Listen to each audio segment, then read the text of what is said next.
Who are you talking to? I'm talking to Brett. It's a nice shirt. Danica actually embroidered the flowers. Oh, are you wearing the Rasputin shirt? I am. Lovely. Oh, that's nice. Danica actually embroidered the flowers. Yeah. Oh, are you wearing the Rasputin shirt? Oh, hang on. Okay, hang on. Oof. Okay, so.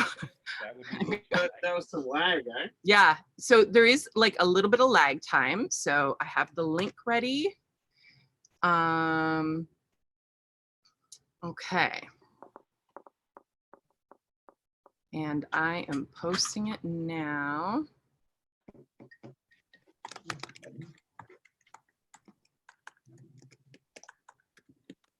Like down here sucks so hard.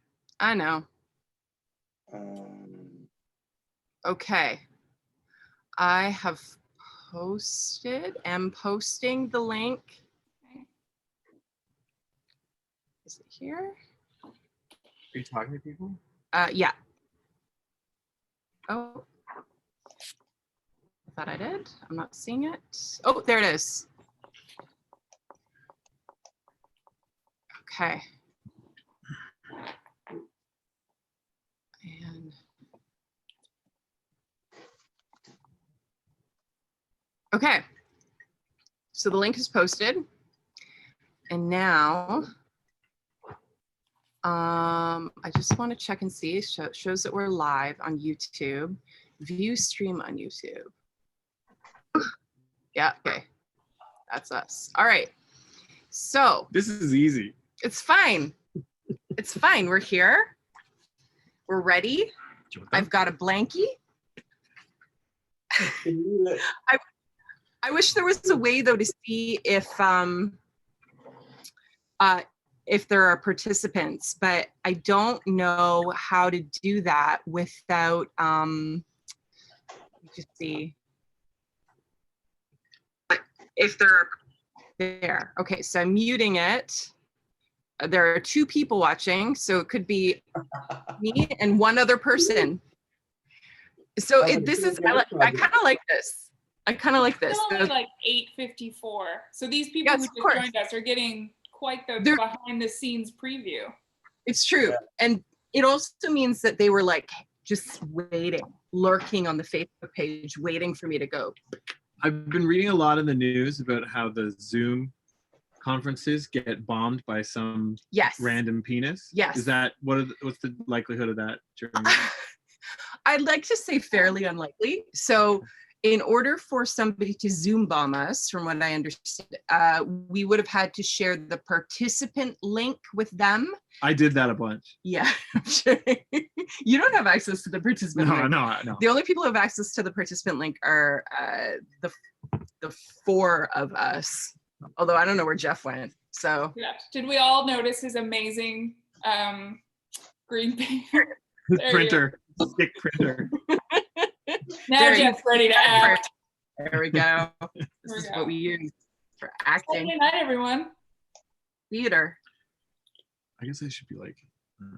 Check the chat for the video feed. What's going on? What?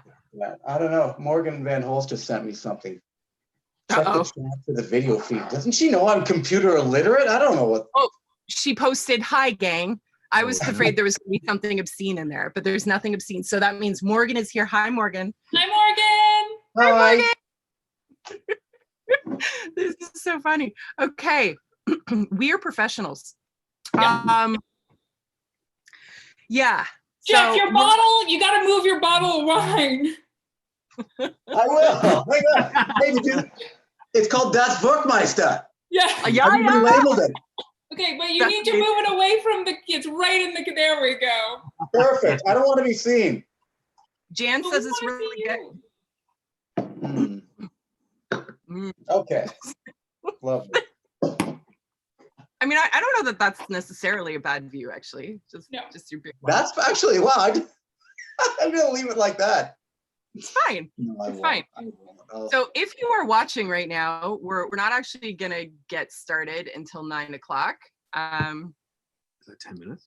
No, it's like 4 minutes. So you're just getting some hot behind the scenes action.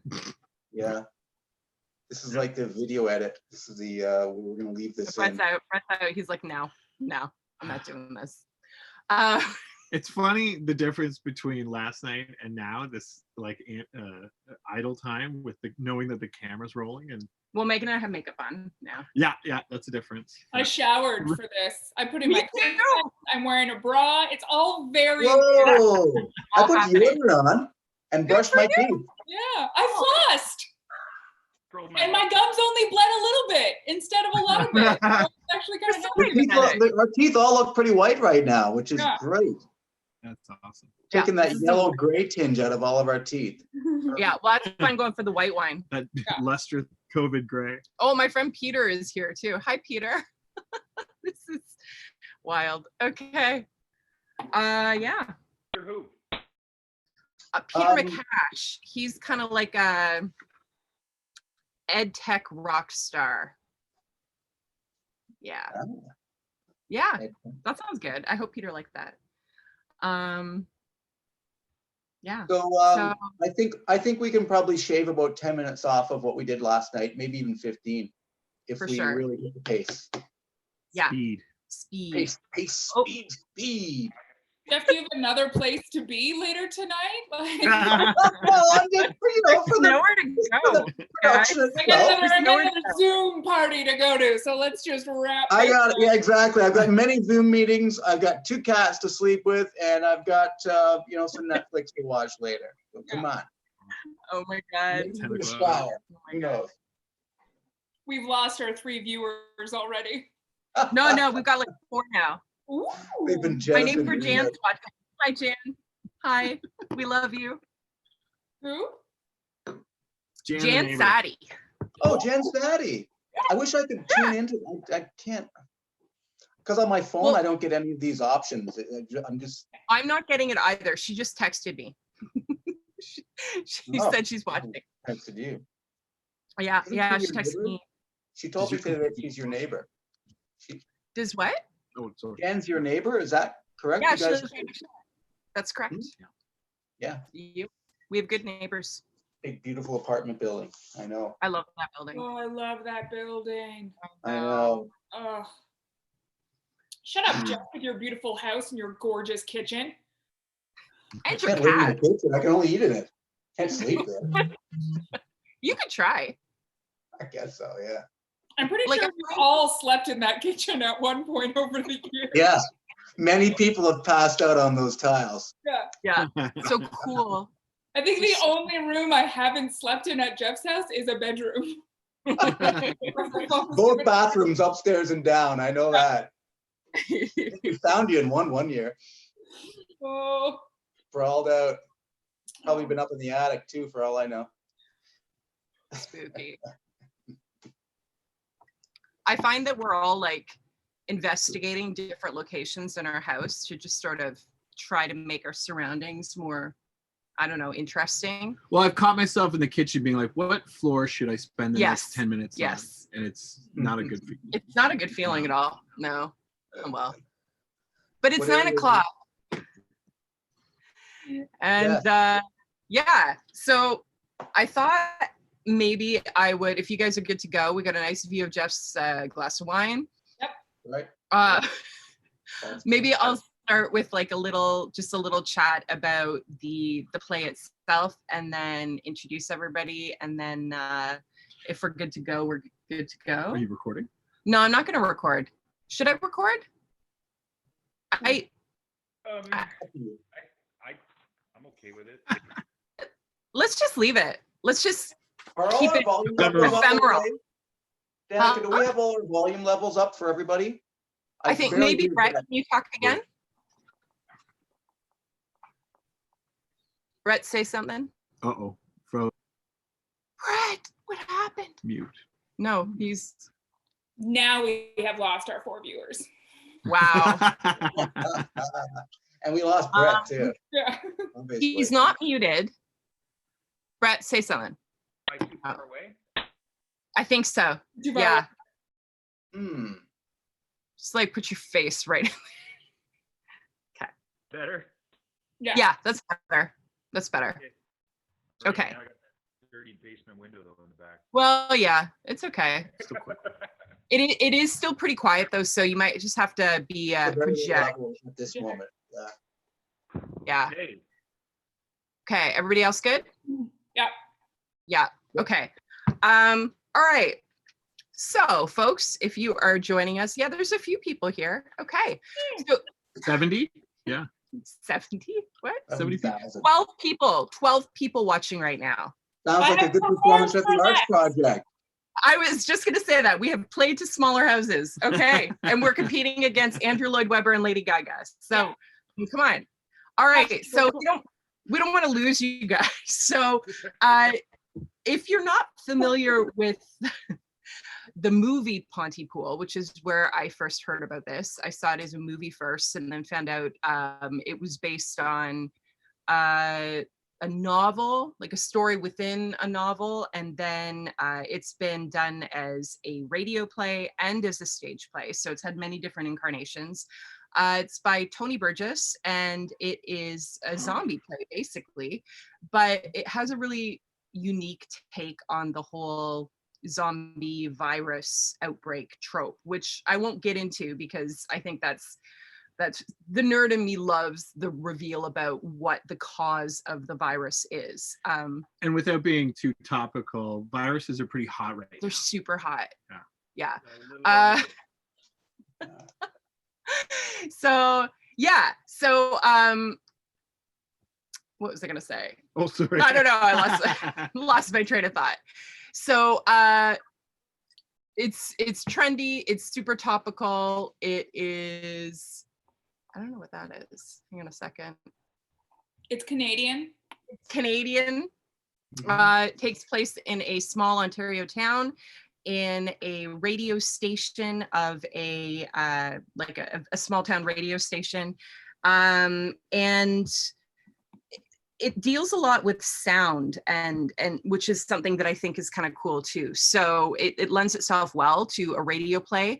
It also lends itself well to a stage play as well, because it has that sense of like claustrophobia, which I think we're all feeling right now. So a few of us have been talking about staging this for a while, and now seemed like a good time to do a staged reading. So this is just a staged reading. We'll throw in maybe a few sound effects where we can.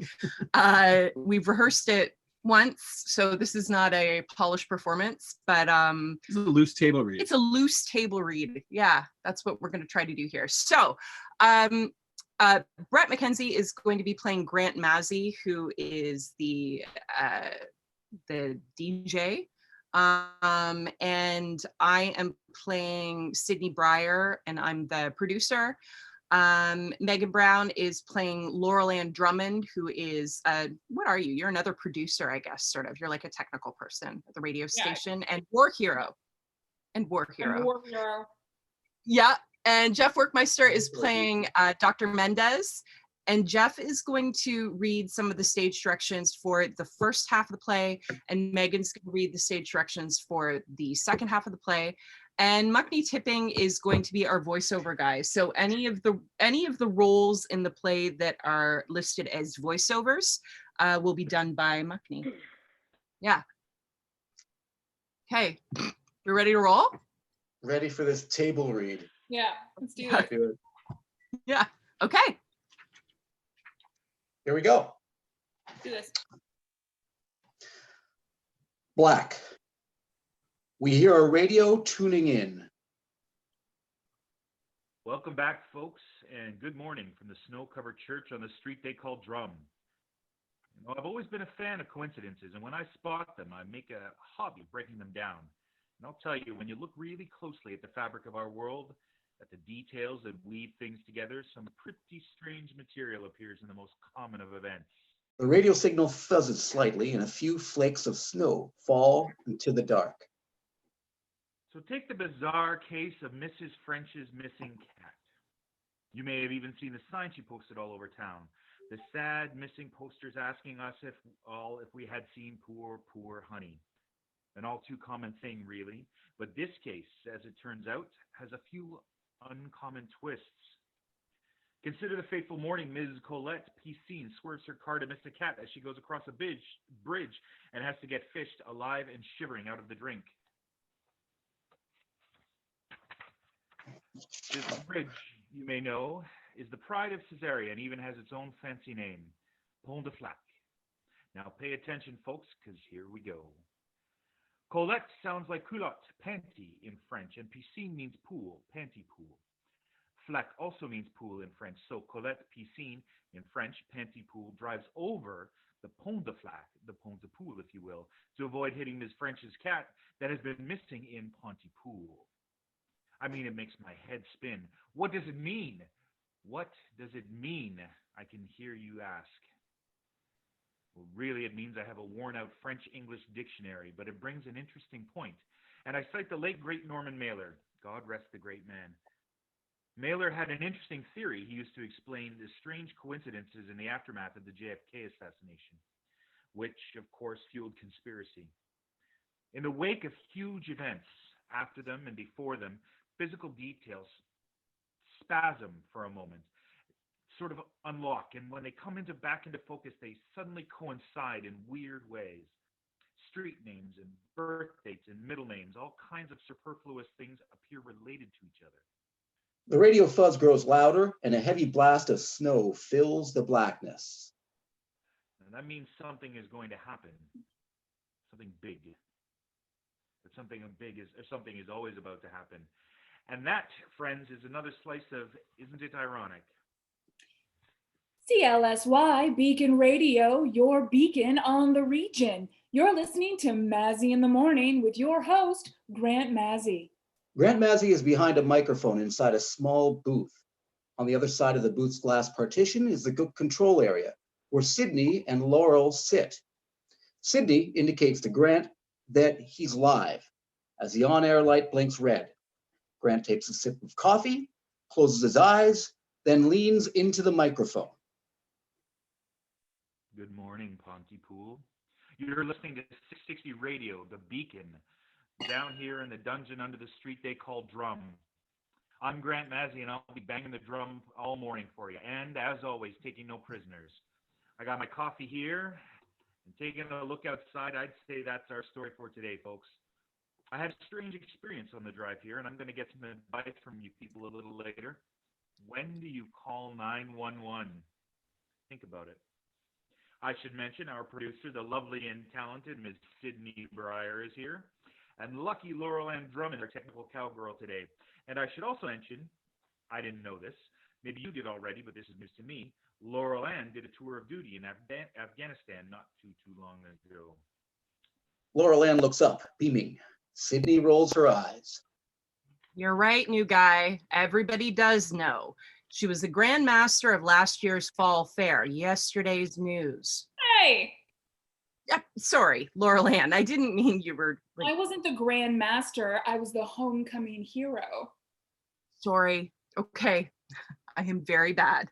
Sydney, come on, girl. I know, I'm sorry. It's okay, Miss Breyer. Sydney, right, Sid? Sydney signals Grant to go to their first story. We hear breaking news theme music. Grant plays the mechanical drumming monkey. In our top story today, a big, cold, dark, white, dull, empty, never-ending, blow my brains out, seasonal affective disorder, kill me freaking now weather front that'll last all day. The thermometer is headed to minus 32, but it's going to feel like minus 42, folks, and that's a dangerous cold. We got an Alberta clipper riding Arctic air over the lower lakes, so the conditions are good for dark and cold all day. Hopefully, when the wind shifts, we can get a little greenhouse gas relief from the industrial south. Hail Mary, yea, though I walk, we go to Ken Loney in the Sunshine Chopper. We hear a music cue and then the throb of helicopter rotors. It's always brighter above the clouds, Grant.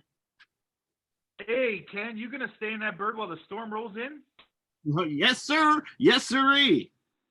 Is that safe? That can't be safe. I'll be up here, Grant, on Storm Watch, watching all the routes in and around our region. Really? Really? Okay, if you say so, Ken. I wouldn't want to be in a bird in this if this storm hits like it's supposed to. Ken continues his traffic report under as the on-air light turns off. Leave Ken alone. I think he's just concerned. Ken's report comes to an end as Sydney smiles, then blows her nose. She plays the breaking news music and cues Grant as the on-air light blinks on again. Thank you, Ken Loney. Breaking news out of Caesarea this morning. OPP are reporting the major bust of a significant grow operation in a quiet cul-de-sac in that town. Constable Howard Ing says it's a sign of things to come.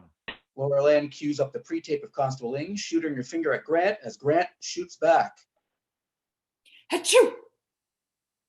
These operations in suburban small town neighborhoods are the grow method of choice and supply the drug market with a huge percentage of the supply. Constable Ing's interview continues as the on-air light turns off. Sydney and Laura Lan prepare the next pre-tape as Grant chats off-air. You smoke pot, Sid? Yes, I do. And stop making jokes about global warming. Who made a joke? I quoted the Bible. There are no jokes in the Bible.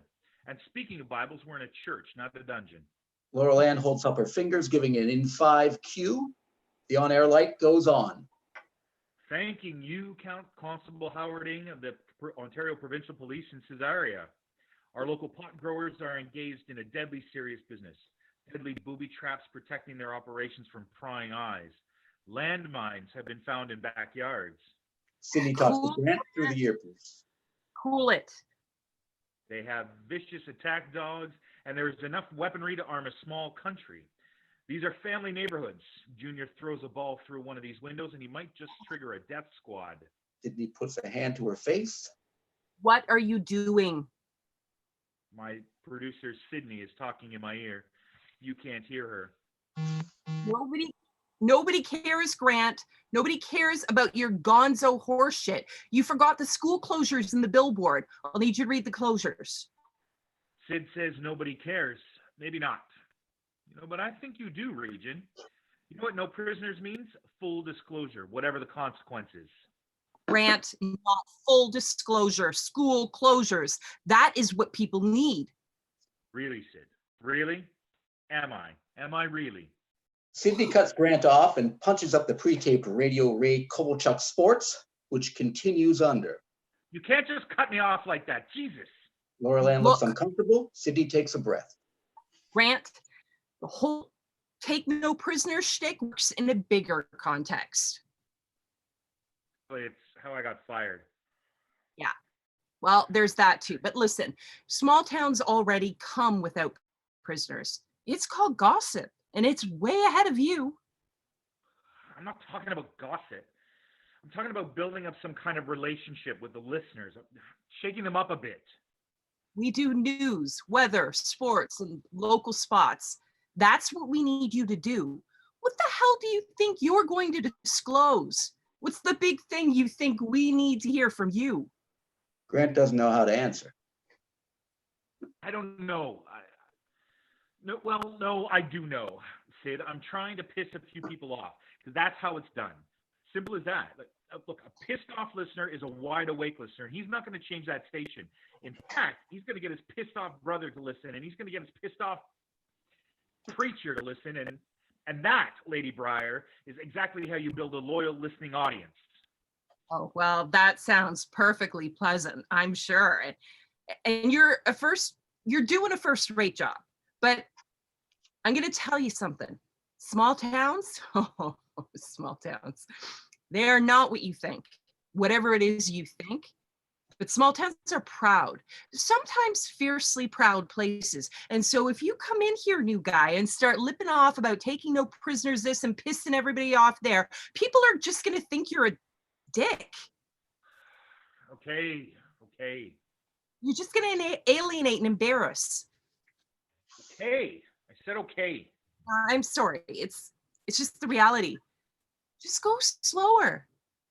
I want mazziness. I hired mazziness, but you just have to let the mazziness slow, get to know, I don't know what. No, I get it. I'm not stupid. That is not what I meant. Grant sits, waiting to return to the air. I wanted to hear what he was going to say. He didn't have anything to say. He was just going to talk about himself. Sydney cues Grant as the on-air camera light comes on. Pontypool, my Pontypool. We interrupt our call-in segment to bring you breaking news out of our area this morning. Out on Sandy Brook and Wilmot, we have a hostage situation. 2 men are holding a van load of people at gunpoint. The van is apparently towing a Grant sporadic smirks. has been reported. Sydney motions for Grant to put it in his earpiece. Sporadic gunfire has been reported. OPP constables Bob Roseland and Derek McCormick are on the scene. Lose Sydney- the score, Grant. I'll get Ken. We're going to the Sunshine Chopper. No one knows as yet what these hostage takers want or whether or not they know the people in the van. They're all drunk, Grant. It's the end of ice fishing season. But being the end of ice fishing season, ice hut removal time, the chances that everyone on the ice this morning is drunk is a very distinct reality. Drunk ice fishermen and, dare I say, drunk policemen, drunk officers of the law, drunk Ontario Provincial Police. This is not yet confirmed by our sources, but police, possibly drunk, are reporting that the hostage situation has resolved itself. They have 2 suspects in custody, both unarmed, and as it turns out, and the 3 people they were holding have in fact fled the scene. One can only hope that breaking news theme music will accompany the story at some point. Wrap it up, Grant. The state of drunkenness has leveled off to acceptable levels this morning as Buddy Bob Roseland and Deadeye Derek McCormick, OPP Pontypool Division, have contained a hostage situation. We'll be back with updates as the situation hiccups. We now go to Ken Loney in the Sunshine Chopper to lend a little perspective to your morning drive. And that's my day, your morning man, Grant Mazzy, freaking at the beacon. You have a good one and keep an eye out for crazy ladies in the snow. Drive safe. Laurel Ann flips the switches to get Ken Loney on the air. Ken continues through the following scene. Sydney looks at Grant, frustrated. Sorry, I thought it was funny. Sydney's shoulders fall. I'm sorry. Look, you people got to learn to laugh at yourselves every once in a while. The story is not funny. Derek McCormick is an alcoholic. Bob Roseland is an alcoholic. They're trying to keep their jobs. Derek is my brother-in-law, ex-brother-in-law. Ouch. How was I supposed to know? Ken Loney is not in a chopper. What? The Sunshine Chopper is Ken's Dodge Dart. He plays sound effects. Wow. Okay? Okay. Ken sits up on a hill for his aerial view, in his car all day for us. Okay? Aerial view. Aerial view, Grant. And people who listen to him are happy to have him up there flying around in the Sunshine Chopper, even though. Well, okay. Okay. Now, Sid? Yeah. I hate winter. Yeah. Everybody does. No, not like me. These late winters, I feel like I live in the basement of the world. So cold, dark. Yep. Yes, sir. You'll be okay. Yeah. Anyway, well, that's me done for today. Where's Roger Moore? I need to ask you something, a favor. Roger Moore didn't show up. I can't reach him. Could you fill in for him? Me be Roger Moore. I know, it's not exactly your kettle, but I'm in a jam, honey. Okay, but you owe me. I'll tell you what, when this fish hut story gets corroborated, we'll get you right away. Right away. It's yours. And if it turns out to not be real, well, then you can, take no prisoners with it or whatever you want. The breaking news theme music plays as the on-air light switches on. Grant smiles. Comes to life as he reads from Sydney's notes. We have breaking news in the region this morning. It seems that a large group of people have gathered outside the office of Dr. John Mendez. It appears to be a protest of some kind, and officials are describing the crowd as unruly. Dr. Mendez, you may recall, was under investigation last year for writing unnecessary prescriptions. We have an exclusive live report from Ken Loney in the Sunshine Chopper. Ken, what can you see? Grant looks up at Sydney. She glares back, mouthing, "Don't you dare." Grant, I'm watching literally hundreds of people packed in and around this building. It looks pretty odd from up here. They seem to be trying to cram themselves inside. Oh. What's happening, Ken?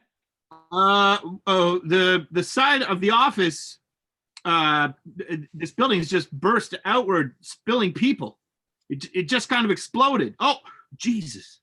It looks like an explosion of people. Oh, God. Oh, people are getting trampled. What are they doing? People are getting killed down there. Oh. Ken, do you see any police? Is anybody trying to restore order down there? No. I don't see. Wait. Okay. There's a line, like a convoy of trucks, military vehicles. Where do they come from? What the hell? Helicopters. Oh, there's a helicopter at my 2:00 and one. Okay, I gotta back up out of here. Holy shit, the road's blocked. Grant looks back at Sydney. Sydney shakes her head. Okay, get safe, Ken. You get out of there. There's definitely fatalities here, down there. People have just died, Grant. I don't know what the hell just happened. Okay, well, we're just gonna have to see if we can. Ken, are you there? Sydney and Laurel Ann frantically check their equipment, trying to get Ken back on air. They check the news wire for more information. I have nothing on the wire, Grant. Laurel Ann picks up the phone to call the police. Okay, you get some information on what is clearly happening. Oh, Christ, this is happening 5 miles from here. Happening not more than 3 miles from this station. This is what we have. We don't say a lot, Grant. We need to get this confirmed somehow. Okay, something has happened at a doctor's office here in Pontypool involving a possible riot. The on-air light blinks out as Sydney cuts to a pre-taped segment. I'm sorry, Grant. I know you wanted to stay with that story, but we just had to buy some time, and I appreciate it. I really do. And we have something, and I'm throwing it back to you now. Oh, okay. Really? Okay. What do we got? Well, Laurel Ann says there's nothing anywhere on the wire, but we've got 10 confirmations from various eyewitnesses in town. We're going on with Steve Van Denzen. He's an eyewitness. He's good. That's great. Fuck the wire if we got eyes. Hot, Grant. Okay, you know me, girl. Girl. Hit me. Grant ducks behind his microphone and reads what Sydney has sent through his monitor. Any word from Ken? Nothing. The breaking news theme music plays as the on-air light comes back on. Welcome back to our developing story where it appears that hundreds of people have been involved in a riot in and around the office of Dr. John Mendez. You heard our own Ken Loney describe the violent scene only minutes ago. We take you now live to eyewitness Steve Van Denzen. Steve? We hear a background full of chaos, moans, and screams.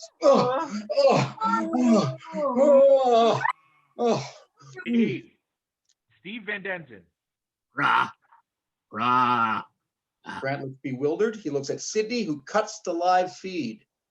Grant, Frankie from Cereals has confirmed that We have just had a report from a Pontypool resident that confirms A crowd of people had gathered near Ciro's hardware store and made their way to the office of Dr. Mendez. Okay, indeed, it confirms indeed a mob was spotted moving through town toward the doctor's office. We are still waiting to learn what exactly motivated this crowd. The resident says that don't say this, Grant.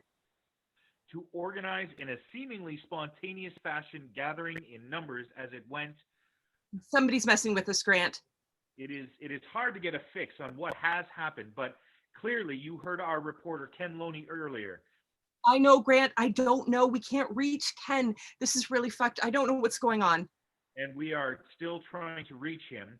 Wrap it up, Grant. Okay, please stay tuned to our developing story as the crisis at the offices of Dr. Mendez unfolds. Grant looks up to see the on-air light is still on. He looks to Sydney and Laurel Ann in the control booth. They are both busy on separate phones. Sydney eventually notices the dead air and waves at Grant and then points to the on-air light. Grant, irritated, shrugs and leans into the microphone. Sydney punches in the breaking news theme song. Good afternoon. This is CLSY 660 Beacon Radio. I'm Grant Mazzy coming to you live from the Church on Drum, a drum we are banging with great alarm here this afternoon. It has been some time since today's bizarre mob assault on the offices of Dr. Mendez. We still do not have an official version of these events, but it has been reported that up to 75 people are dead and twice that number are injured. Well, that's good. That sounds honest. That is honest. I have CBC and CFRB wanting to talk to you on air. Grant looks very pleased with this news. Police are not commenting on the condition of the victims, but say that the brutality has been alarming and unacceptable. That's a stupid thing to say. Sorry, you didn't say it. The police did. Sorry. An eyewitness account has described this morning's events as the biblically aberrant behavior of the citizenry of Pontypool. We now have Constable Bob Roseland of the Pontypool unit of the OPP on the line live. Constable Roseland, what's happening out there? At 7 o'clock this morning, our officers answered a 911 call to the Golden Dawn facility to discover a large number of people occupying the building. They seem to be trying to get to an elderly woman's room.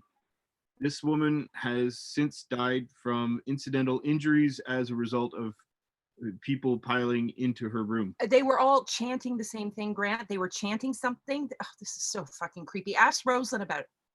So what were they saying? They were repeating things this woman was saying, and she's all senile, so she's babbling about Hitler and some hurricane that killed her father. That's crazy talk, Grant. Get out.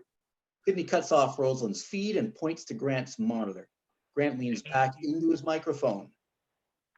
Thank you, Constable Roseland. We are also hearing about a herd, and that's how it's being described.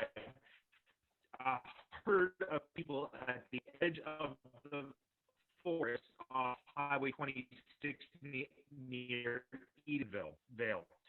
That's northwest of us. And between here and there in Phelpston, a man and his two children are trapped in their car, which is under a mountain of people. Police say they haven't actually been able to see the car for over an hour. Bugs. They sound like bugs. Laurel Ann answers a call. She lights up, trying to get Sydney's attention. These people were listening to windshield wipers. I can't report this stuff. I don't know. I got a Rachel Jones telling me that these people were talking to the windshield wipers, imitating the noise they were making. She's acting very weird. She's not making any sense. There are a growing number of eyewitness accounts. We still have had nothing like a press conference or official statement. Sydney, BBC World is on the line. BBC? Laurel Ann nods seriously. Grant, I've got Nigel Healing for you. What? Don't talk talk to me, Grant. Nigel Healing, BBC News, Grant. He wants to interview you on air, their air, and our air. Let's just do it. Laurel Ann streams the audio from BBC World News on her computer, and we hear Nigel Healing, a distinguished British radio voice. We are talking to Grant Massey, the news radio anchor from Pontypool, Ontario, in Canada, who broke this story. Mr. Massey, are you there? Yes, Nigel. Hi, Nigel. Mr. Massey, is it true that French-Canadian soldiers have set up roadblocks preventing people from leaving and entering your area? And if so, does this have anything to do with your country's history of separatist terror groups? Sydney and Laurel Ann look baffled. As Nigel Healing continues, Sydney speaks into Grant's ear. No, I haven't heard any of this, Grant. I don't think he knows what he's talking about.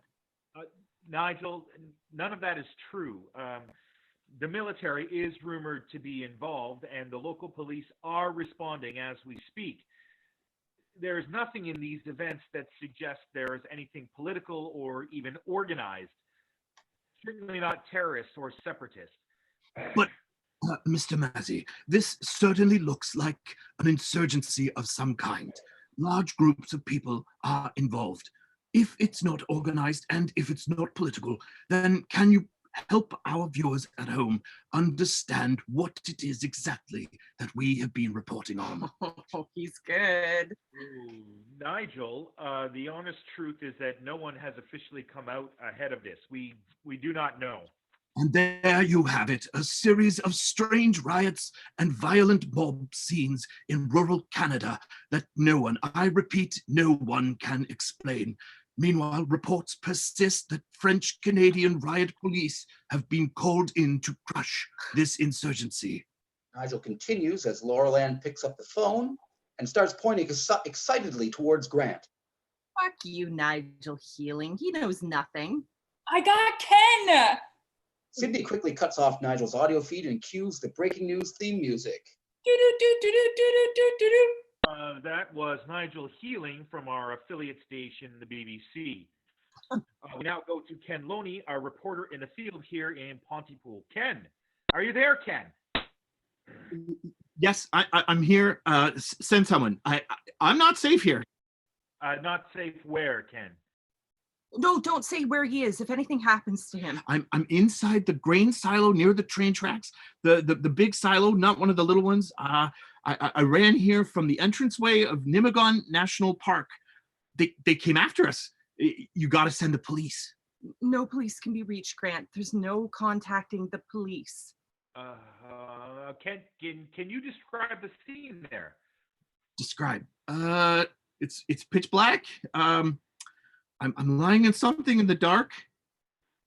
Can you tell us what happened? What's happening out there? I'll tell you this. I've seen things today that are going to ruin the rest of my natural life. Grant, I'm scared. Grant is completely engaged. Ken is choked with fear and emotion, unable to speak. Ken,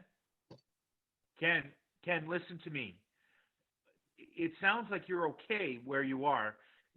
Don't move. Just stay there, and we'll see if we can't send. They look like animals. Some were naked, like dogs, and oh, their eyes that look just startled and wild. Oh my God, Grant. Okay, Ken, listen. No, you don't understand. I'm looking through a little door. There's a little door at the base of the door, some kind of a cat door or something, and I can see. Let me just move so I can see. Oh, look out! Oh God! Oh, okay. They're pulling two people out of a van, and just. Okay, who are they, Ken? Who is they, Ken? There's a bunch of them. They're people, but they're crazy. They're pulling these two out of the van. Oh my God! They're biting them. They're actually carrying them to the ground in their mouths. Oh, this is awful. This is terrible. I can't see. They're biting. They're just biting. They look like a school of fish, like a frenzy, like piranha. almost as if it's as if it's how it looks, I guess. But it looks like these people are trying to climb or eat their way inside. So desperate, like they have to be inside. One has his entire leg and another his arm right inside. Oh my God, stop him, Grant, stop him. They're pulling themselves apart. Okay. One just pulled his head off and threw it. Oh my God, now, Grant, stop this now. You hear the sound of movement, shuffling, frantic, from Ken's audio feed. Shit. Okay, he heard that. One of them looked over. He heard me. He's coming. Okay, holy shit, I gotta hide. He's running. Get out of there, Ken. Bang, and a crash, and a terrible moan. Silence. Grant sounds as if he's coming out of a trance. He is, in fact, in shock. Ken, it's Grant. Ken, are you injured? Have you been in? No, I'm just lying here in the dark. It crashed through the wall. It was Mary Galt's boy, her big teenager, Jesse or Jake or something. It was him. He had no hands. The kid had no hands. Stop him, Grant, stop him. What's he doing now? I can see him. He's looking at me. I think he can't move. He must have broken some bones. I can see his eyes. He can't move. I think he's. Hang on. Ooh, Ken, I wouldn't go near him, Ken. Not on the air, Grant. I am not going to listen to somebody get killed on the air. He's whispering something. He's saying something. I'm gonna go get closer and see if I can hear what he's saying. Oh, I don't know about that, Ken. A tense pause. Grant and Sidney stare at each other. A loud voice breaks in. Grant clutches the microphone. Ken? Pour votre sécurité, merci d'éviter les contacts avec votre proche famille et éviter ce qui suit. Limitez les charmes comme mon chou ou un amoureux. Parlez bébé avec les enfants en bas âge. Discours rhétorique. Merci de ne pas introduire cette annonce. What was that? That cut into our signal. Ken? Do we still have Ken? No, we lost Ken.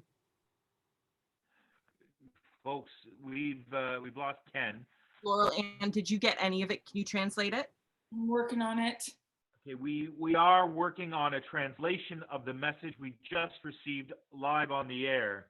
Something about avoid family members and talk only talk to babies. This is what's crazy shit. The message, an incoherent rambling in French, is likely to be a hoax of some kind. We are, however, working on a translation. A recap while we figure it out. Got it. Okay, it's on your screen. Okay, we have the translation. I'm going to read this, reminding our listeners that the source has not been identified and early analysis indicates that this is a hoax. Let me look at it first. Recap, Grant, recap. Okay, for those of you who have just joined us here, we have breaking news, to say the least, here in Pontypool and possibly affecting a wider area than we know at this point. Our own Ken Loney is on the ground in a silo near the tracks by Nemagon Park and is under a siege of some kind. We have this story and others as related to us by local police of gangs or groups of people committing awful and perverse, I would say perverse acts of violence. As a general warning, though we haven't officially heard one yet, we at the station are advising our listeners to stick close to the radio, to stay indoors. We have also learned that some of the perpetrators are speaking in bizarre ways. As to whether or not this is deliberate, a way of terrorizing people, we just don't know. We have something coming in, folks, and just now, folks, listen up. This is what that voice, that alarming voice we heard earlier said. And I remind you that the source was not us, and indeed, we do not know the source. Grant leans into his microphone as he reads the translation.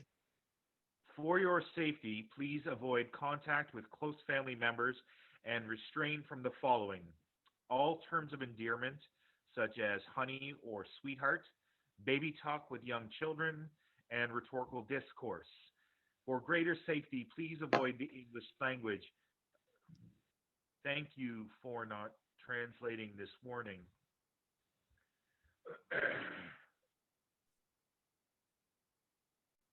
Did you get that? Hello, hello. Is someone there? Hello. It's Ken. Ken, thank God. Ken, Did you get that? No, I don't know, Ken. I can't say I actually get anything right this second. Okay, let's try that again.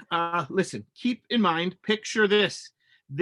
What you're about to hear is coming from Mary Galt's boy, lying here in the dark with his body broken to pieces and his wrists, I can see them, nod stumps pointing up at his sides. No, Grant. What are we doing now? Now listen, shh. Mommy, help me. Mommy. Did you hear that? I don't even know how he's doing that. It sounds like there's a child screaming inside his breath. Are you guys still there? Hello? It's actually happening. Easy, Grant. Easy. We have to. Oh shit. Well, that was Ken Loney interviewing a screaming baby trapped in Mary Galt's oldest boy's last dying gasps. Grant leans over. He appears dizzy, blinking, not speaking into the microphone. This is what. How can a little baby be a baby's voice? He is swooning. Nigel Healing is talking about the cat, Grant. He just said honey. He's talking about the people carrying that cat poster. He what? The honey, the cat poster, honey, the missing cat. Grant, let's get out. School closures in 5, 4. The on-air light goes off and the automatic report starts playing. Grant looks shell-shocked in his booth. In the control room, Laurel Ann is muttering to herself. She suddenly snaps upright and then stands perfectly still. Sydney tries to get Laurel Ann's attention, but nothing breaks her focus. Nervously, Sydney makes her way into the sound booth. Grant is sitting, drinking directly from a flask, unaware of Laurel Ann's bizarre behavior. Laurel Ann stares through the glass, fixated at Grant and at Sydney. Black. The lights come back up on Grant, Sydney, and Dr. John Mendez in the sound booth. The control room appears empty. Mendez is disheveled, his clothes dirtied and torn as though he's barely survived a fight. Sydney is applying a bandage to Mendez's arm and hand and forearm. Grant is at the microphone, already speaking as the lights come up. He is reading the obituaries to heighten the absurd drama of local deaths. Gwendolyn Parker was taken from this life in her 45th year by her beloved husband Stanley, who left this world suddenly at the hands of family members, Fiona and Michael, who then died at each other's hands in their 12th and 17th years, respectively. Janice Gwynn has departed from her abiding husband by his own hand in the 34th year of her life. Jack Gwynn survived long enough to add 4 names: Paul Hayton, 42, Alice Hayton, 43, Brenda Hayton, 12, and young Jesse Hayton, 10, to the list of passages before himself losing his life as the result of an accident. Greg Olin, 56, has been killed by Yolanda Olin, 61, who also removed Frida Olin, 81, Patsy Olin, 12, John Freethy, 33, Peter Stamp, 38, and Leslie Reed, 42, who had between them caused the untimely passings of Joel Froth, 67, Sandra Whedon, 23, Tim Drummond, 17, Cynthia Drummond, 46, Darren Drummond, 51, and Alicia Drummond, 91. The Drummonds were survived on Cynthia's side by the Hindman family until shortly before noon yesterday, when they were sadly removed from this world by a bus driven by the recently departed Brenda Loughlin, 43, who was missed briefly by her husband, Gary, 37, now deceased. Sydney stands and moves to the glass separating the control room from the sound booth, waiting for Laurel Ann. Welcome, folks. You're listening to the Beacon. We are holding our own. No prisoners, friends. Well, today we are those prisoners. We are tired. We are scared. But we have our special guest, Dr. John Mendez, is with us today. You may know him as, or recall Ken Loney's story earlier, as he reported live as a violent mob destroyed his practice. Dr. Mendez has had some special experience with these events, and hopefully he can give us some insight. Mendez pulls a pill bottle out and takes a pill. Sydney stiffens and steps back from the sound booth window. Grant stops talking but does not move. Taking a drink from his flask, Laurel Ann appears in the control room.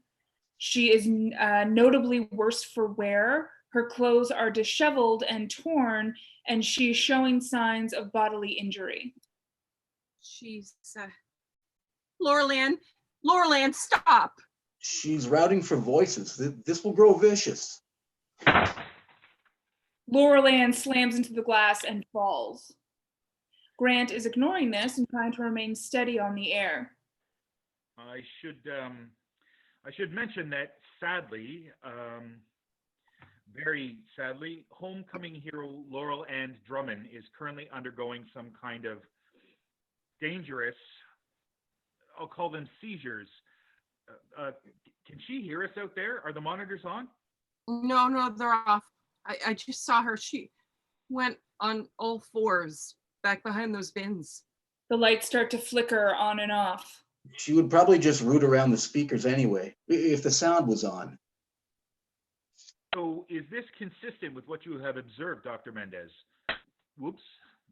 I should let you know, folks, that Laurel Ann has been randomly flicking our lights on and off, and though you can't see this, it's pretty unnerving, and if you hear a gasp or if I seem distracted, it's because I keep going from bright lights to pitch black at the whim of a madwoman.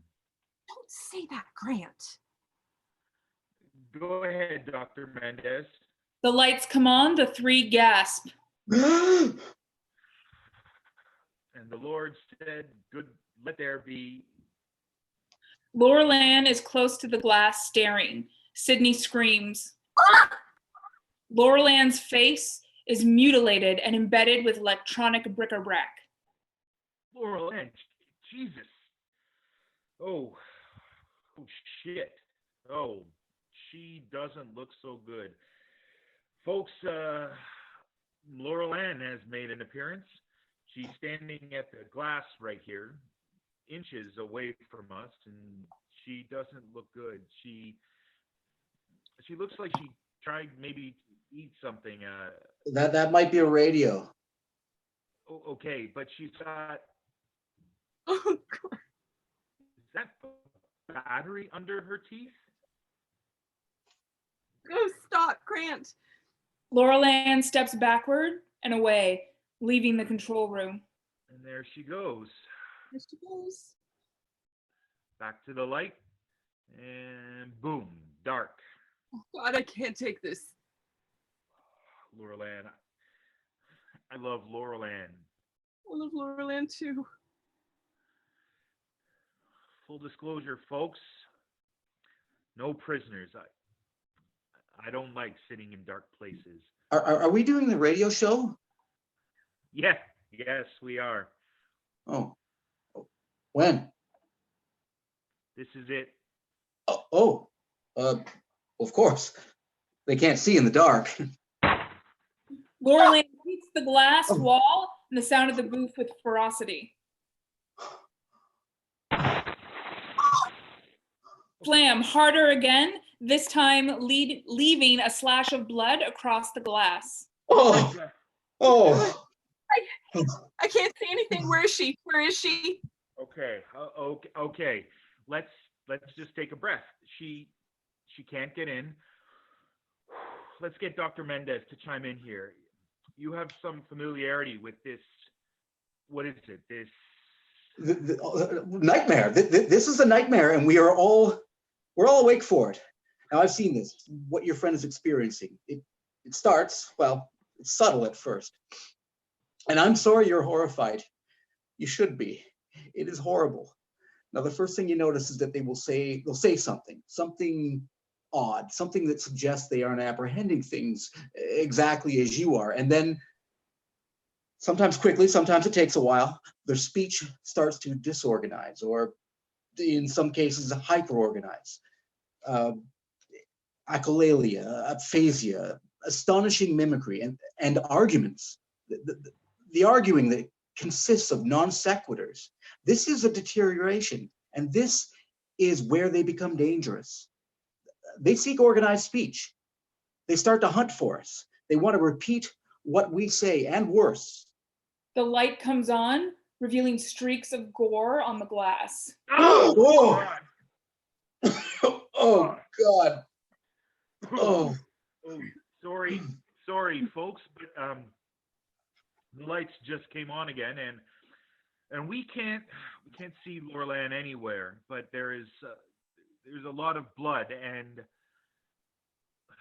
that she's left on the glass, and it's hard. It's just hard not to. She's over by the door. Okay. Okay. Sorry, folks. Dr. Mendez. Yes. Well, the final stage, the stage that I've seen, they will hunt for a healthy person. And this sounds very, very strange, but it is as they say it is. They try to enter speech through the mouth, biting and ripping through the victim's mouth, and then diving down, climbing down. I don't know how to describe it. It's like a frog climbing into a snake's mouth. And then they die inside the body of the person that they've entered. Over time, they will all die from wounds they received inadvertently from their obsessive actions. Unbelievable. Blur of Laurel Lang's bangs into the glass booth. No one screams. Pause. Okay, okay. I saw much of this, or elements of this in the last week of my practice. Now, I realized in time that if I said nothing, I was sort of invisible, and that's how I escaped the mob of them. I shut up and I walked away. Laurel Ann hits the glass again, and Grant jumps. Okay, she doesn't have a victim, so I'm not sure how this is going to end. The victim suicides, but the victim needs a victim to suicide into. Sydney gives Mendez a look as if he's insane. Her phone rings. I got Ken. Let's go to Ken. Sydney Hurley sets up her telephone on speaker to one of the microphones, then settles back into her chair, pensive. Thank you, Dr. Mendez. We now have our field reporter, Ken Loney, on the line from the grain solo in Pontypool. We have our reporter on the line now. Ken, are you there? I'm here, Grant. Ken Loney reporting from inside a grain silo. Well, we've been very worried about you, Ken. I think I'm okay, but the person who was in here with me has died. Oh, have you been in there that whole time? Haven't moved. I can hear crowds from time to time shuffling past out there. Can you hear what they're saying? Are they saying anything? I have. You can hear them. A group went by about an hour ago, and they were all talking about U-boats. Well, they weren't talking really, sort of chanting something about look out for U-boats. What the hell is that? The sheer bizarreness of that, it makes me shiver. Were they all saying this, Ken? Yeah, all of them. It's a symbol of the disorder. A symbol of the disorder? You mean symptom? It's a symbol. You know, we've heard about this connection to old people and young people. I mean, war vets are old people. Maybe I don't know. I'm not sure. I have a problem. Okay, what's happening there, Ken? Do you have to get somewhere safer? No, that's not it. Well, people are repeating. Yes, the people in my office this morning, honey, it's kind of a comfort. Repetition, it's something the mind seeks as it. Are you okay, Ken? I don't know. I don't think so. Okay, what's going on? This is gonna sound weird, but I can't stop thinking. Do you have a sample? I'm sorry. A sample? A sample of what? Just a sample. I think a simple kind of sample. This is what I was saying. I need to Grant. I'm here, Ken. I'm here. What kind of sample are you talking about? That's right. That's right. I'll tell you quickly, Grant. Sample right now is where I should go. It doesn't feel safe. I need to mention the sample a lot, but I'm still trying to talk. I need to say, is the sample ready? Sample seems good. There's a lot there. That's where I'm at. Very, very far back from saying what you think is easy right now. Can't stop some sample of what I'm trying to say. Okay, you try to stay calm, Ken. Oh my God. Well, old people and infants naturally repeat things. They may be good carriers. Carriers for what? For what? Ken? I'm gonna try. Can you think? I can. Yes, well, stick to simple questions. Simple. Simple. Oh no, Simple. that's it. He's gone. What you hear is him. He's a crude radio signal now. He's seeking. Simple. Do we leave him on? Simple. I don't know. Do we leave him on? No. He's transmitting. No, it's not safe sound. Turn him off. I'm turning him off. Goodbye, Ken. Bye, Simple. Ken. Simple. I have an idea what we have. Ken, come on, Ken. He's gonna start killing people. Is he? Simple. Turn him off now. Ken's a good man, Sid. Ken's a good man. Jesus, we all know Ken. Simple. And now we have to say goodbye Simple. to our man in the sunshine chopper. Simple. Goodbye, Ken. From all of us. From everyone listening. Can you hear me, Ken? Simple. Well, he's gone. Well, he's gone somewhere. I mean, he's a little noise now. A homicidal little sound or two. She is suppressing terrible sobs. She is near a complete breakdown, but holding on. Mendez notices this and motions to Grant, who moves to comfort her. Sorry, Sid. Ken was your friend, wasn't he? Sydney withdraws slightly from Grant's hand. He wasn't a friend. Ken Loney was like a pedophile. We're not a pedophile. We never trusted him around our kids. And I've known him for 17 years. That's all. Oh, a long time. Oh, shit. That's not a very good obituary. Especially for a guy with a Dodge Dart. Grant, Dr. Mendez, and Sydney look out at the bloodied Laurel Ann. She's even more gory than before, hideous, and now she moves as though sickly, twitching, but laden. She makes her way to the sound booth window.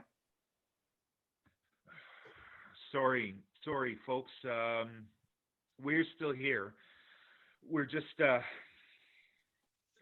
Laurel Ann has joined us again, and she's staring at us. She looks worse. Her forehead is now. Stop. You sure she can't hear us? No, nothing. Can they read lips? Good question. She's going. As we exhale loudly, Mendez pops another pill. Read lips. Sorry, doctor. No, it's just very interesting thing that you've said. Can they read lips? Really? Interesting how. I mean, I remind our listeners that we are talking to Dr. John Mendez. It can't be. It can't. It's impossible. Grant stops talking at the outburst. Sydney leans in. What's impossible, doctor? Mendez's eyes are wide with fear and wonder. He has had a revelation. He puts his finger to his lip as he thinks. Then he draws himself up and starts talking very softly. Grant and Sydney lean in close to listen. It's an infection. It is viral. That much is clear, but not of the blood. Mendez continues in a hushed voice, full of breathless drama. Not blood, not in the air, not even in our bodies, but here. Where? It's in words. Not all words, but not all speaking, but in some. Some words are infected. Grant and Sydney hold their breath. The silence is protracted and dreadful. And it spreads out when the contaminated word is spoken, like a sneeze. Sneeze? Dr. Mendez continues talking in a hushed tone. We are at the deep sea heat vents. We are witnessing the emergence of a new arrangement for life, and our language is its host. Maybe your cat poster was a superheated vent. Maybe it sprung spontaneously out of perception. Maybe it laid in wait in our coincidences, recognizing, mirroring. It may be boundless. It may be infinite. It may be a God bug. Dr. Mendez, I don't even believe in UFOs, so I'm having a hard time. Really? Well, here. that's because there are no UFOs. But I assure you that a monster is bouncing through your language frantically, trying to keep its host alive. Look at what happened to Ken. Grant and Sydney blink, trying to comprehend. Is this transmission itself? If the bug enters us, it does not enter by making contact with our eardrums.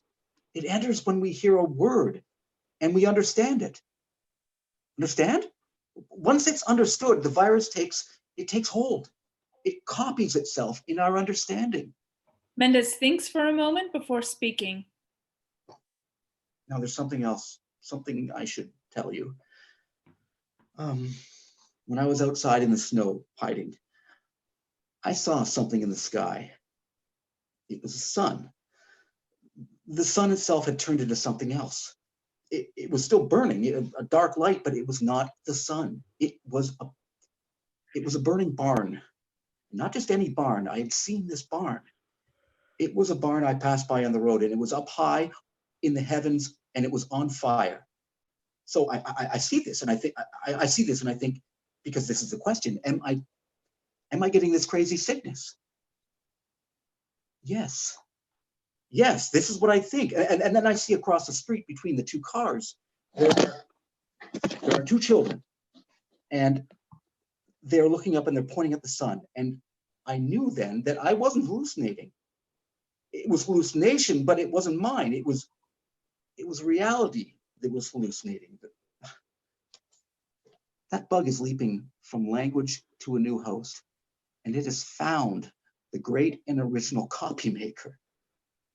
The host is everything. Boom. The great domain that keeps us, it's getting very, very ill, and it may well die. Should we be even talking about this? Should we be talking at all? Talking about what, Grant? Talking about what exactly? Now, to be safe, no, probably not. Talking is risky. And yes, talk radio is high risk, I would say, so we should stop. I think we need to tell people this. We need to tell people. We have to get this out. Well, it's your call, Mr. Mazzy. Let's just hope that what you're getting out isn't destroying your world. Mendez pops another pill. Loud breathing, slowly, then in and out. The whole world can hear you breathing. Grant pulls himself back from the mic and turns it off. No, it's fine. You're breathing. That's your top news story. Go to Muzak key in 14. Grant pushes some buttons. I mean, it seems like we're still talking. Should we make the moratorium official? Here she comes. Laurel Ann collides with the booth. Ooh. Lulu, is that you? Oh, hi, honey. Why are you calling mommy at work? Are you okay? Is daddy there? Can I talk to him for a sec? Oh, I know, honey. I know. Are you still in the city? Good. No, mommy didn't forget. I was going to call you on my coffee break, sweetheart. You shouldn't be talking to anybody who calls. No, sweetheart, please. No, not right now. It's not a good time. Can I talk to honey? Please, it is not your birthday, sweetie. It's Valentine's Day.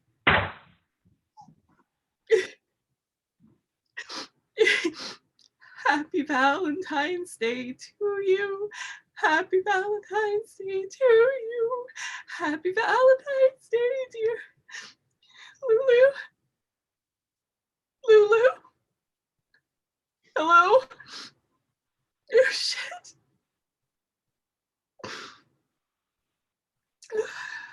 Kids are okay.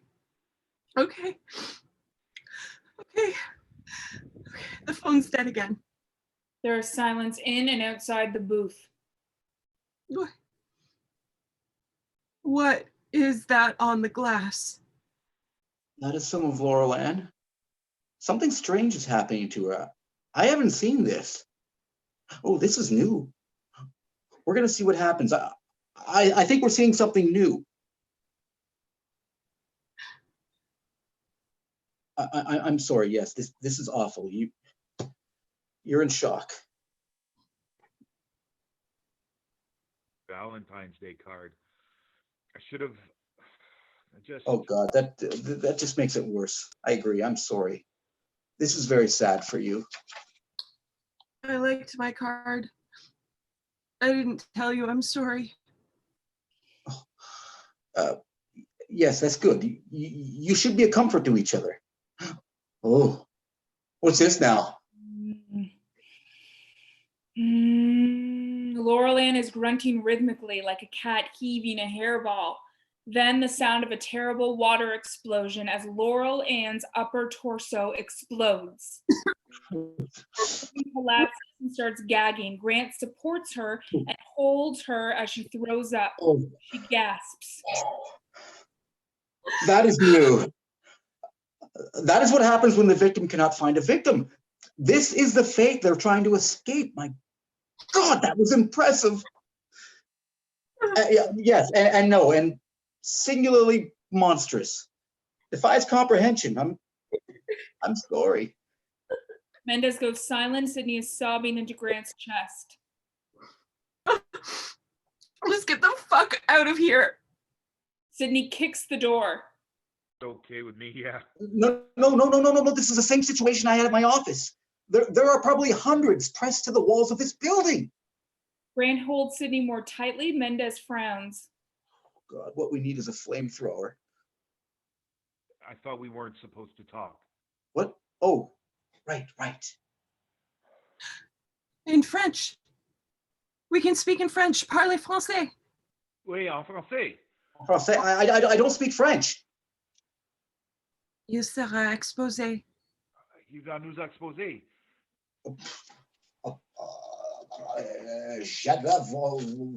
Vonish, Mendez starts speaking Romanian Rico, Beregicher, himself. Mojnish, Kediti. Beregicher. Allons-y. What are you saying? Look, it's only the English language that's infected. En français, en français. Il va souffler. C'est Laurel Ann en tout encore. Il parle en arrière, je pense. Qu'est-ce qu'on fait? Qu'est-ce qu'on fait? Je sais pas tout là. It's only the English language that's infected. Chile. Struggle, and then growling like an animal. Then the terrible steady thump, something stabbing flesh.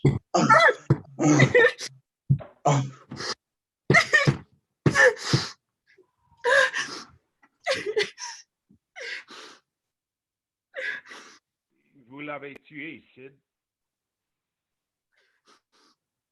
Oh my God. We don't know for sure, Grant. Do we know he was sick? Do we know? En français, en français. How can we find out? I have to know, Grant. I just killed somebody.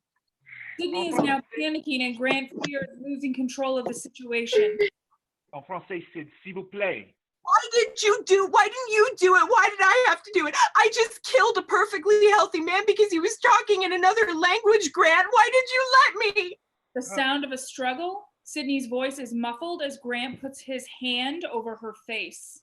Don't touch me, Grant. Listen to me. Listen!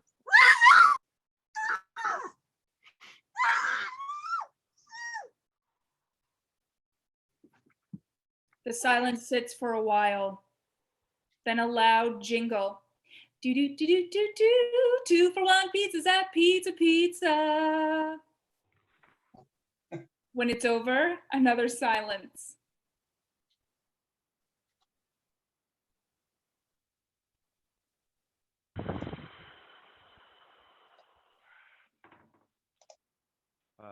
It's Grant Mazzy here, Pontypool. I don't know who's out there, whether you're listening to this or eating your radios, but I'm here and so are you. Whoever, whatever you are, I'm going to go right to some fresh obituaries. Laurel Ann Drummond died today, but you knew that already. You were here. And Dr. John Mendez died today. Some of you may have tried to kill him yourself earlier today. Well, we managed to do that ourselves. The headline might read, "Interview gone horribly wrong." Anyway, we say goodbye to the good doctor. And the next one, this is probably the last obituary you will hear on the radio. It's different. Different because it's someone who meant a lot to me. Sydney Breyer died today, and I killed her. Not the same way I imagine you are killing people today or being killed. No, she was murdered. But you can't stop someone from talking without stopping them from breathing. And so I tried to do one thing and ended up doing it all. And so here I am at the end of everything. Cockroach that fled into the radio, waiting to see what, if anything, happens now.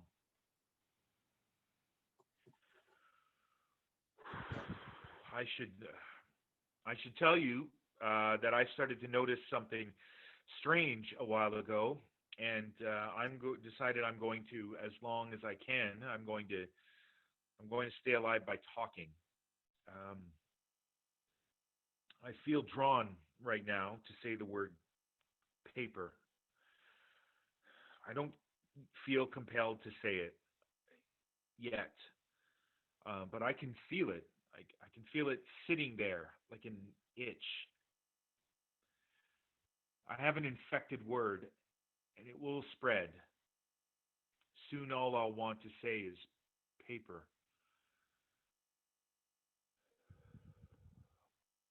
There, see it? I felt that. To say the word paper, like my hand brushed over it, and for a second, relief. Paper. I wonder when I heard it. Who said it to me? Paper. You know, it's weird. I feel like I'm being hunted, like something's looking for me.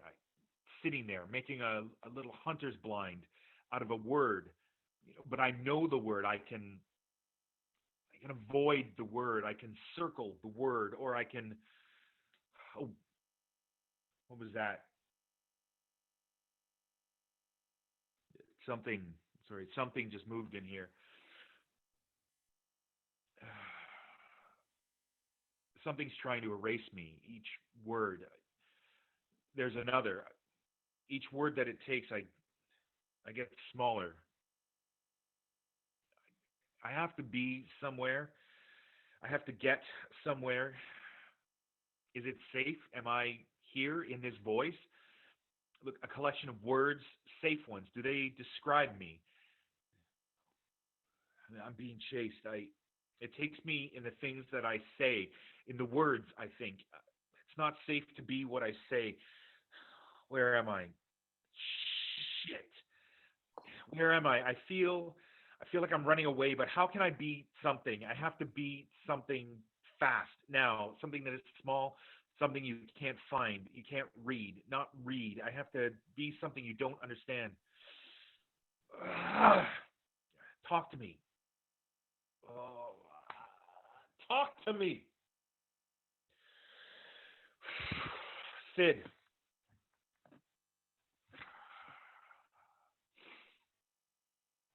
Sid.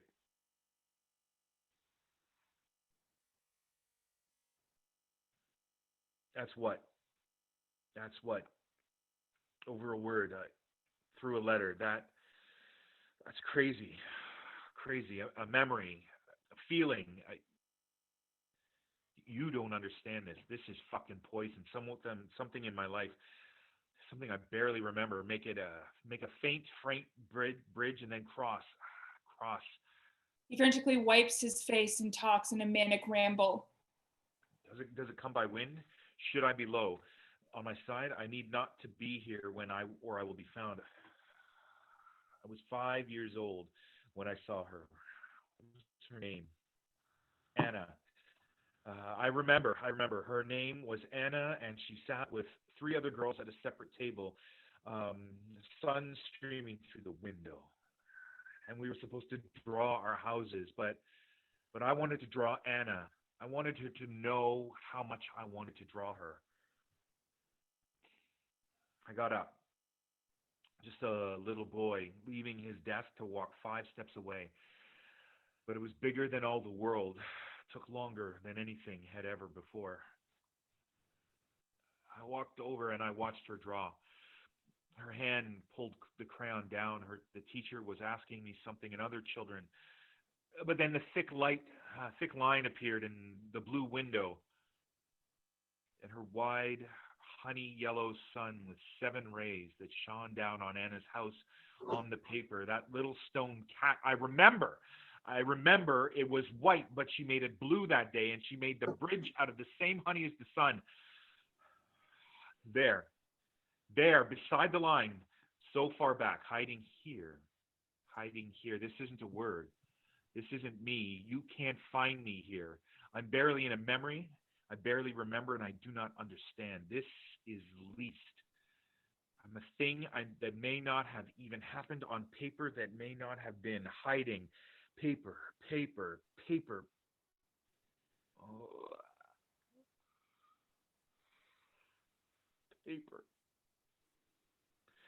Paper. Shit. Trap. Black. Hey. We did a play. Take that, COVID-19. Yeah. Yeah. And Thank you, there's everyone. still 13 people watching. Thank you, guys. Cool.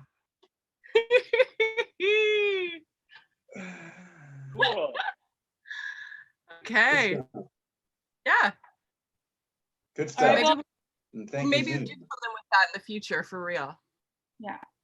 Thank you everyone for watching. Stay Yes, thank you safe. very much. Thank you. Wash your hands. Wash hands. Stay healthy, everybody. Eat well. Avoid the English language. Yeah. Okay. I'm gonna stop the stream now.